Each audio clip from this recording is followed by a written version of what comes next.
सवाल देखते हैं कि प्रसिद्ध हिंदी उपन्यासकार जिसने तमस लिखा, तमस मतलब किसने लिखा, ठीक है। तो इसका जो करेक्ट आंसर हो जाएगा वो हो जाएगा भीष्म साहनी। ये तो ठीक है, लेकिन मुंशी प्रेमचंद्र से बहुत बार क्वेश्चन आता है, जैसे कि गोदान, ठीक है, इनके द्वारा लिखा गया है। गबन, ठीक। इसके बाद कर्मभूमि, आप इन्हें नोट कर सकते हैं, आप इसे रट सकते हैं, कर्मभूमि और रंगभूमि, ठीक है।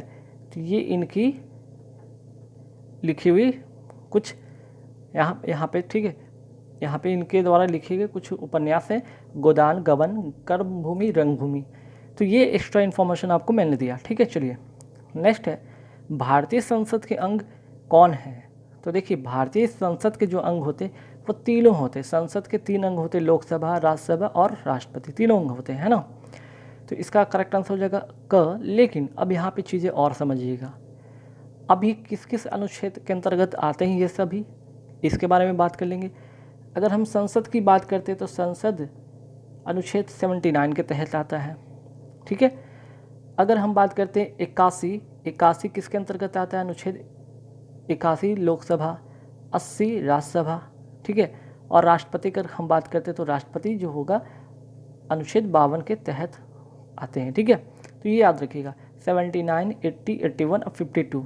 79 संसद, 81 लोकसभा, 80 राज्यसभा और 52 राष्ट्रपति, है ना। यहाँ से इन्फॉर्मेशन हो गया। अब यहाँ पे लोकसभा और राज्यसभा से एक और इन्फॉर्मेशन, जैसे मैक्सिमम जो सदस्य होते हैं इसके बारे में बात करते हैं। तो मैक्सिमम सदस्य, अगर लोकसभा की हम बात करते हैं तो लोकसभा में कितने मैक्सिमम सदस्य होते हैं, लोकसभा में मैक्सिमम सदस्य होते हैं 552, ठीक है। वहीं अगर हम बात करते हैं राज्यसभा, तो राज्यसभा में कितने होते हैं मैक्सिमम 250। तो यहाँ से एक आपको 2-3 पॉइंट और मैंने आपको बताया है ना। तो इन्फॉर्मेशन आपके लिए काफ़ी इंपॉर्टेंट होगा, सिर्फ आंसर जानने से नहीं होगा, इसके बारे में और भी तथ्य जाने। अब यहाँ पे मिलान करना है, मिलान करने के तो बहुत आसान है, आप कर लेंगे, लेकिन इसके अलावा बहुत सारी इन्फॉर्मेशन मैं दूंगा। जैसे देखिए, अगर हम सांची स्तूप की बात करते हैं, किसने इसको बनवाया था, है ना, अशोक ने, ठीक है। फिर अगर हम बात करते हैं सूर्य मंदिर की बात करते हैं तो किसने बनवाया था, नरसिंह देव ने, ठीक है, नरसिंह देव ने। वहीं अगर चार मीनार की बात करते हैं तो चार मीनार किसने बनवाया था, चार मीनार के यहाँ पे नोट कर लीजिए चार मीनार के बारे में, मुहम्मद कुली कुतुब शाह, कुली कुतुब शाह, ठीक है। अब आइए यहाँ पे मिलान करने के लिए मैं आपको बताने वाला हूँ, ठीक। देखिए, सांची स्तूप कहाँ पे है, तो मध्य प्रदेश में। सूर्य मंदिर कहाँ, जैसे कि कहते हैं कि सन टेम्पल, ये आपका उड़ीसा में है। वहीं अगर हम बात करते हैं चार मीनार, आंध्र प्रदेश, हैदराबाद। वहीं लाल बाग गार्डन कर्नाटक में, ठीक है। चलिए आगे बढ़े सवाल पे, राजकोषीय घाटा क्या है, ठीक है। राजकोषीय घाटा क्या है, इसके बारे में यहाँ पे जानेंगे। देखिए, राजकोषीय घाटा की अगर हम बात करें, सीधे सीधे बात इसके बारे में करें तो होता क्या है, सरकार की कुल आय और व्यय में अंतर, है ना। सरकार की कुल आय और व्यय में अंतर हो जाएगा। तो इसका जो करेक्ट आंसर क्या होगा, उधार को छोड़कर कुल प्राप्तियां घटाने के बाद कुल व्यय, है ना। मीन्स कि यहाँ पे प्राप्तियां और व्यय, मीन्स कि आय और व्यय का अंतर हो जाता है ना। आय और व्यय का क्या हो जाता है, अंतर हो जाता है, ठीक है, जिसको राजकोषीय घाटा कहते हैं, ठीक है। चलिए नेक्स्ट, उबेर कप किस खेल से संबंधित है। देखिए, उबेर जो कप है बहुत बार पूछा गया क्वेश्चन है, आप इसे रट लीजिएगा। उबेर कप बैडमिंटन से संबंधित है ना। चलिए नेक्स्ट, कि ज्ञानपीठ पुरस्कार निम्नलिखित क्षेत्र में से किस कार्य के लिए दिया जाता है। तो आप सभी को पता है जो ज्ञानपीठ पुरस्कार है वो साहित्य के क्षेत्र में दिया जाता है। अब ऑप्शन में तो यहाँ पे है ही नहीं, ठीक है, ऑप्शन में यहाँ है ही नहीं। अब क्या करेंगे, तो इनमें से कोई नहीं इसका करेक्ट आंसर होगा। तो आंसर जो होगा मैं बता दिए, साहित्य होगा, ठीक है, साहित्य के क्षेत्र में दिया जाता है, ठीक। चलिए आगे बढ़ेंगे सवाल पे। नेक्स्ट क्या है, सार्क। देखिए, सार्क से बहुत इंपॉर्टेंट क्वेश्चन। पहला चीज़ कि ये 8 सदस्य वाला, ठीक है, ये ऑर्गेनाइजेशन है 8 सदस्य वाला, पहला चीज़। दूसरा चीज़, इस्टेब्लिश हुआ था, ठीक है, इस्टेब्लिश हुआ था आपका 1985 में, ठीक है। इसमें जो 8 जो सदस्य देश है कौन कौन है, आप इन्हें नोट कर लीजिए। भारत, पाकिस्तान, बांग्लादेश, नेपाल, श्रीलंका, मालदीव, अफगानिस्तान। ठीक है, ये 8 कंट्री हैं। अब यहाँ पे किसका मुख्यालय कहाँ पे है ना, इसका मुख्यालय जो है कहाँ पे है, तो इसका मुख्यालय काठमांडू में है। ठीक है, एक और पॉइंट यहाँ पे लिखिएगा, जो फर्स्ट इसका जो शिखर सम्मेलन हुआ था, कब हुआ था, फर्स्ट जो हुआ था इसका शिखर सम्मेलन 1985 में। ठीक है, कहाँ हुआ था, ढाका में, है ना। कहाँ हुआ था आपका, यहाँ ये ढाका में हुआ था। ढाका कहाँ, तो बांग्लादेश में। ठीक है, क्लियर। यहाँ से 4-5 पॉइंट आपको मैंने बताया। नेक्स्ट है कि अंत्योदय अन्न योजना का उद्देश्य निम्नलिखित की सहायता करना है।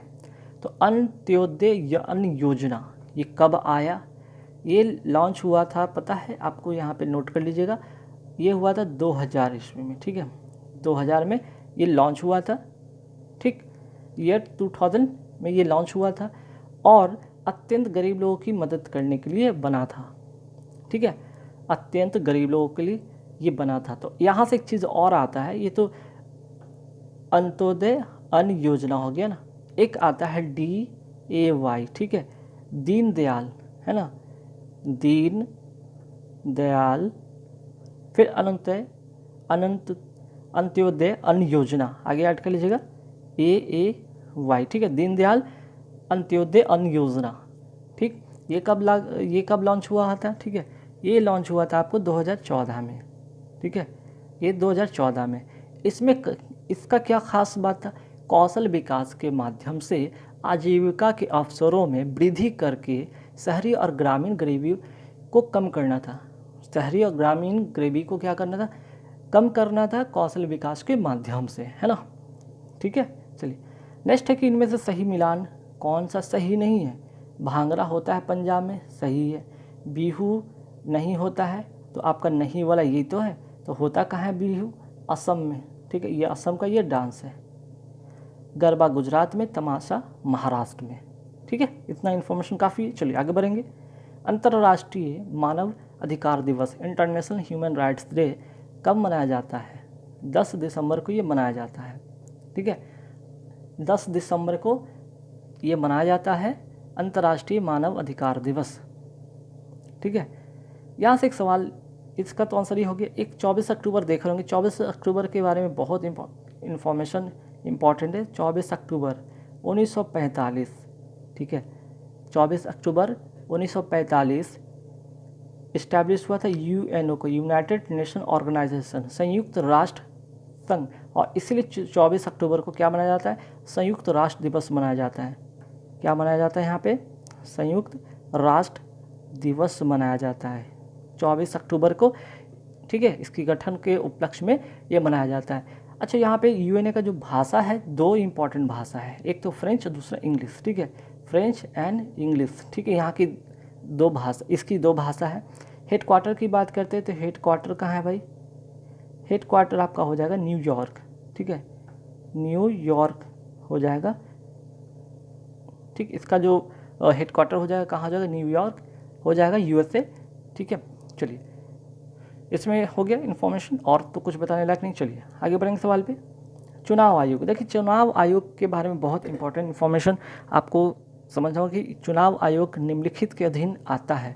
किसके अधीन आता है, ये किसी के अंतर्गत नहीं आता है, इनमें से कोई नहीं, तो किसके अंतर्गत आता है, ये एक स्वायत्त संवैधानिक संस्था है। ठीक है, ये स्वायत्त संवैधानिक संस्था है, भाग 15 के अंतर्गत और अनुच्छेद 324 से लेकर 329 के अंतर्गत इसको उपबंध किया गया है। ठीक है, अगर हम चुनाव आयोग की बात करते हैं तो चुनाव आयोग में एक मुख्य चुनाव आयुक्त होता है, chief election commission of India, chief election commissioner of India. ठीक है, chief election commissioner of India अभी वर्तमान में कौन है, सुशील चंद्र। ठीक है, सुशील जो चंद्र हैं, ठीक है, ये वर्तमान में क्या है, मुख्य चुनाव आयुक्त थे। नियुक्ति कौन करता है, नियुक्ति इसकी की जाती है राष्ट्रपति के द्वारा। कब, कितने से कितने वर्ष के लिए? 6 या 65 वर्ष जो पहले हो, ठीक है, 6 या 65 वर्ष।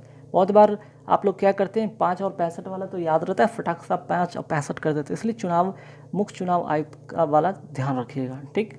इसमें और कोई इन्फॉर्मेशन तो है नहीं। चलिए यहाँ तक हो गया, आगे बढ़ेंगे सवाल पे। नैस्डैक में लिस्ट की जाने वाली पहली भारतीय कंपनी कौन सी है? तो ये तो रिलायंस होगा इसका आंसर। लेकिन एक चीज़ इंपॉर्टेंट मैं ये बताने वाला नहीं था, इसका इंपॉर्टेंट क्वेश्चन का मतलब ये हो जाता है कि नैस्डैक कहाँ की स्टॉक एक्सचेंज है? ये यूएसए की है ना, यूएसए का क्या है? ये स्टॉक एक्सचेंज है, ठीक है, स्टॉक एक्सचेंज है, ठीक है। चलिए नेक्स्ट है कि आईने अकबरी के रचयिता कौन थे? आईने अकबरी के रचयिता थे अबुल फजल, ठीक है, अबुल फजल, ठीक है, ध्यान रखिएगा। अब यहाँ से अगर कुछ अकबर के बारे में जानते हैं तो अकबर का जो शासनकाल था 1542 है ना, से लेकर कितना था 1605 है ना, 1605 इसका शासनकाल था। बीरबल के अगर कुछ इंपॉर्टेंट फैक्ट की बात करें तो बचपन का नाम इसका महेश दास था, महेश दास, ठीक है, महेश दास, ठीक।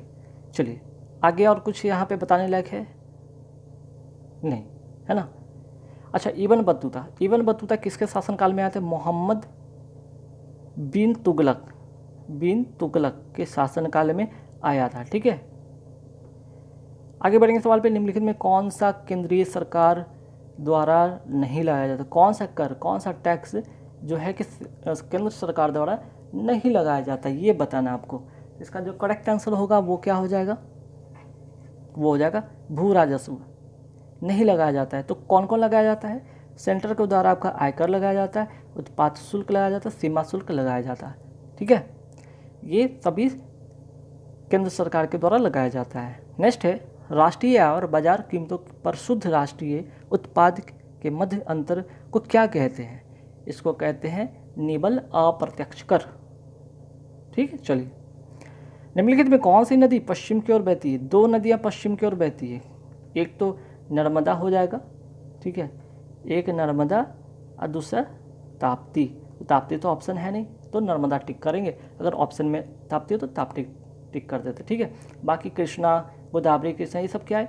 ये साउथ की ये नदियां हैं, ठीक है, साउथ की इम्पॉर्टेंट नदियां हैं, है ना। तो साउथ की अगर हम बात करते हैं तो देखिए गोदावरी की जो एक इम्पॉर्टेंट नदी है उसके बारे में बात करते हैं, जो इसकी सहायक नदी है। गोदावरी की अगर हम सहायक नदी की बात करते हैं तो कौन सी है? पेनगंगा, प्राणहिता, है ना, इंद्रावती, पूर्णा, वर्धा, ठीक है। वही कावेरी की अगर हम बात कर लेते हैं, ठीक। इसके बाद हम कृष्णा की पहले बात करते हैं। कृष्णा में तुंगभद्रा हो गया, कोयना हो गया। देखिए कोयना बहुत बार पूछा गया है, कोयना इसकी सहायक नदी है, काफ़ी बार पूछा गया। मूसी, भीमा ये भी होते हैं, ठीक है। तो नर्मदा, ताप्ती जो होते हैं पश्चिम की ओर बहने वाली है। अगर गोदावरी की बात करते हैं सेकंड लॉन्गेस्ट रिवर है इंडिया की, ठीक। चलिए आगे बढ़ते सवाल में। भारत के संविधान को बनाने वाली संविधान सभा के अध्यक्ष कौन थे? तो संविधान सभा के अध्यक्ष की बात किया गया है तो कौन थे? इसका करेक्ट आंसर हो जाएगा डॉक्टर राजेंद्र प्रसाद। बाकी पंडित जवाहरलाल नेहरू की अगर हम बात करते हैं तो ये क्या थे? संघ संविधान समिति के सदस्य थे और संघ शक्ति के थे, ठीक है। संघ संविधान और संघ शक्ति के, ठीक है, समिति के ये अध्यक्ष थे। वहीं अगर भीमराव अंबेडकर की बात करते हैं तो ये प्रारूप समिति के थे अध्यक्ष, प्रारूप समिति के अध्यक्ष थे, है ना। अच्छा यहाँ पे 2 बार टाइप हो गया है ना, चलिए कोई बात नहीं, आगे बढ़ेंगे। निम्नलिखित तो कौन सा ग्रह अति तापित होता है? मीन्स मैक्सिमम क्या होते हैं? गर्म होता है। अब जाहिर सी बात है ना, सन की जो सबसे नज़दीक होगा वो कौन होगा? बुध। तो बुध तो सबसे ज़्यादा तपेगा ना, तो इसका करेक्ट आंसर हो जाएगा बुध, है ना। बाकी बुध, शुक्र, पृथ्वी, मंगल, है ना, बृहस्पति, शनि, अरुण, वरुण, इस तरह से आप इसके सीक्वेंस में याद रखेंगे। एग्जाम में इस तरह से सीक्वेंस से क्वेश्चन आते हैं। डिमांड ड्राफ्ट को क्रॉस क्यों किया जाता है? डिमांड ड्राफ्ट है इस तरह से क्रॉस किया जाता है, क्यों किया जाता है? ठीक है, चेक के बाई ओर ऊपर के कोने में तो एक पैरेलल लाइन इस तरह से क्रॉस किया जाता है, क्यों किया जाता है? ठीक है, एक तो सबसे पहले डिमांड ड्राफ्ट जो होता है अकाउंट टू अकाउंट ट्रांसफर होता है, और चेक को जो होता है बैंक से, ठीक है, उस अगर चेक को अगर हम बात करते हैं बैंक काउंटर से कैश नहीं कराया जा सकता है। अगर आप इस तरह से कर देते हैं तो आपको क्या होता है, उससे कैश नहीं मिलेगा, बल्कि आपके अकाउंट टू अकाउंट पैसे ट्रांसफ़र होंगे। अगर ये क्रॉस चेक नहीं रहेगा तो आप इससे डायरेक्ट कैश भी ले सकते हैं, है ना। तो करेक्ट आंसर क्या हो जाएगा, इसका जो करेक्ट आंसर हो जाएगा भुगतान बैंक खाते के द्वारा ही किया जा सकेगा, ठीक है। नेक्स्ट है सती प्रथा का सर्वाधिक विरोध किसने किया था। सर्वाधिक विरोध राजा राम मोहन राय ने किया था, लॉर्ड विलियम बेंटिक, ठीक है। तो राजा राम मोहन राय ने बहुत ही सपोर्ट किया था किसको, लॉर्ड विलियम बेंटिक को।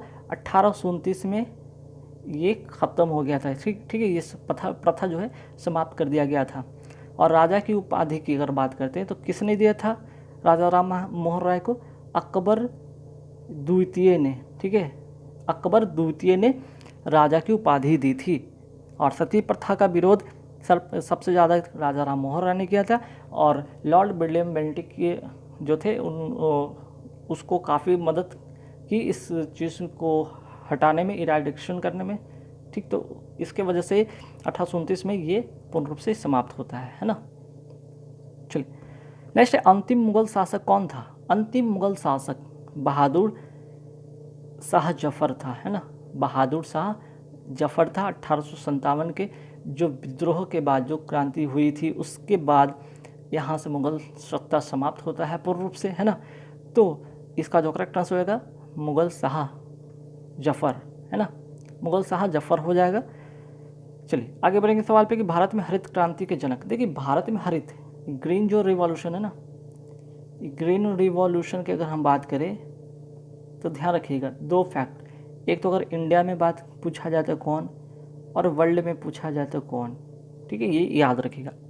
अगर हम इंडिया की बात करते हैं तो कौन, और वर्ल्ड में बात करते हैं तो इंडिया की बात करें तो MS स्वामीनाथन, ठीक है। अगर वर्ल्ड की बात करते हैं तो कौन हो जाएगा, नॉर्मन ई बोरलॉग, ठीक है, नॉर्मन ई बोरलॉग, ठीक है, याद रखिएगा, ठीक। अच्छा वर्गीस कुरियन बहुत इंपॉर्टेंट है। वर्गीस कुरियन को क्यों जाना जाता है, तो व्हाइट रेवोल्यूशन इन इंडिया, ठीक है, व्हाइट रेवोल्यूशन इन इंडिया, ठीक है, ध्यान रखिएगा। चलिए नेक्स्ट है कि क्षेत्रफल की दृष्टि से भारत का स्थान कौन सा है। तो भारत का स्थान कौन सा है फटाफट बताएंगे। तो भारत का स्थान यहाँ पे 7वां है। तो पहला कौन है, पहला में है रसिया, दूसरा में है कनाडा, और थर्ड में जो हो जाएगा आपका चाइना, ठीक है। तो फर्स्ट थर्ड आप याद रखिएगा, और 7th में आपका आता है भारत। सुएज नहर किसको जोड़ती है, सुएज नहर आपको लाल सागर और भूमध्य सागर को ये जोड़ती है, ठीक। एक और यहाँ से फैक्ट याद रखिए, उत्तरी सागर और बाल्टिक सागर को किसको जोड़ती है, यहाँ पे कौन सी नहर जोड़ती है इसको, कील नहर, है ना, कील नहर उत्तरी सागर को बाल्टिक सागर से जोड़ती है। चलिए नेक्स्ट है कि निम्नलिखित में कौन सी राज्य की राजधानी नहीं है, राज्य की राजधानी नहीं है ना। इसमें से आपको बताना है, फटाफट बताइए, फटाफट इसका आंसर क्या हो जाएगा 25 का, कानपुर, है ना। बिहार की राजधानी पटना, है ना।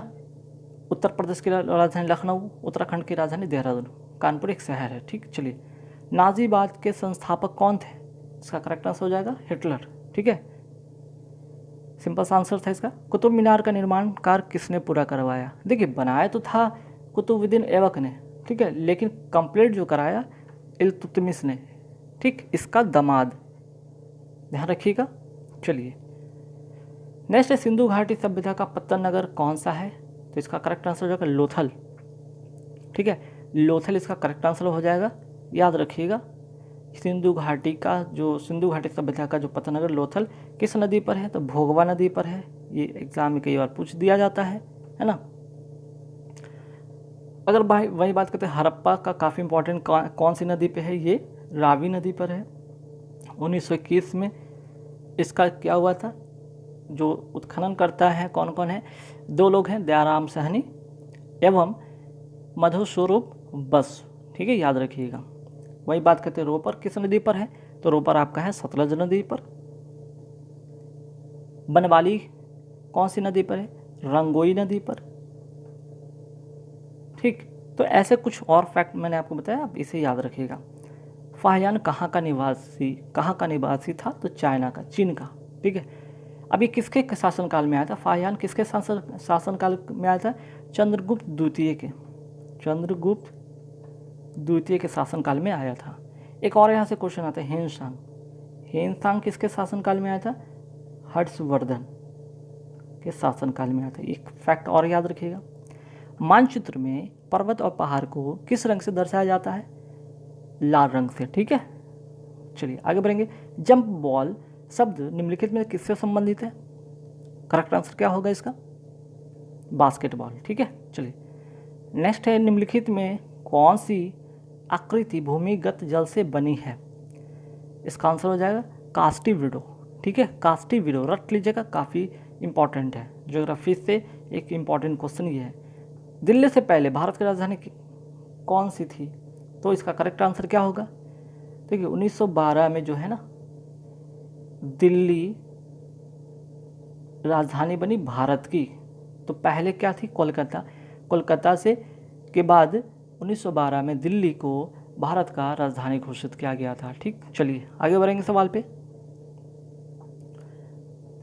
राष्ट्रपति लोकसभा के सदस्यों में निम्न को प्रतिनिधित्व देने के लिए नामित कर सकता है। लोकसभा में कितने लोग जो है एंग्लो इंडियन के रूप में आते हैं? तो 2 लोग, है ना, प्लस 2 लोग आते हैं एंग्लो इंडियन को, तो एंग्लो इंडियन और 2 लोग आते हैं। वहीं राज्यसभा की अगर हम बात करते हैं, राज्यसभा में 12 लोग को नामित किए जाते हैं एंग्लो इंडियन के रूप में। ठीक है, चलिए आगे बढ़ेंगे सवाल पे।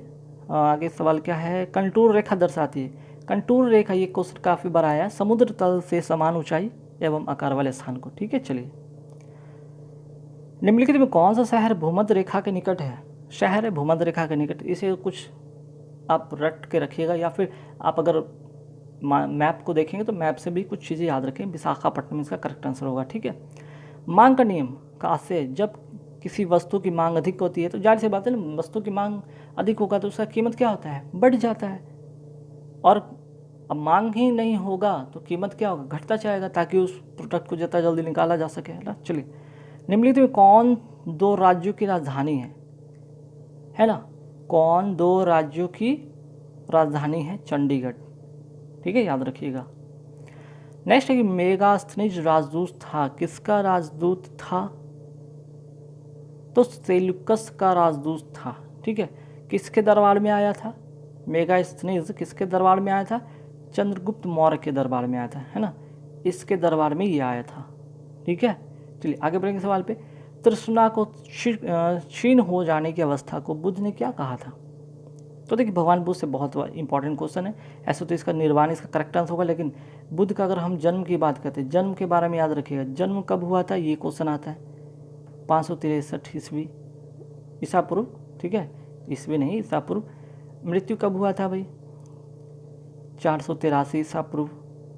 तो ये 2 चीज़ फैक्ट याद रखिएगा। जन्म हुआ कहाँ था? नेपाल के कपिलवस्तु लुम्बिनी नामक गांव, लुम्बिनी नामक गांव। मृत्यु कहाँ हुआ था? कुशीनगर, कहाँ? यूपी। ठीक है, देवरिया यूपी। ये 2-3 फैक्ट याद रखिएगा, इनके बारे में बहुत बड़ा पूछा जाता है। खुदाई खिदमतगार की स्थापना किसने किया था? आंसर होगा खान अब्दुल गफ्फार का। ये फर्स्ट फॉरेनर है जिनको नोबेल पुरस्कार मिला था।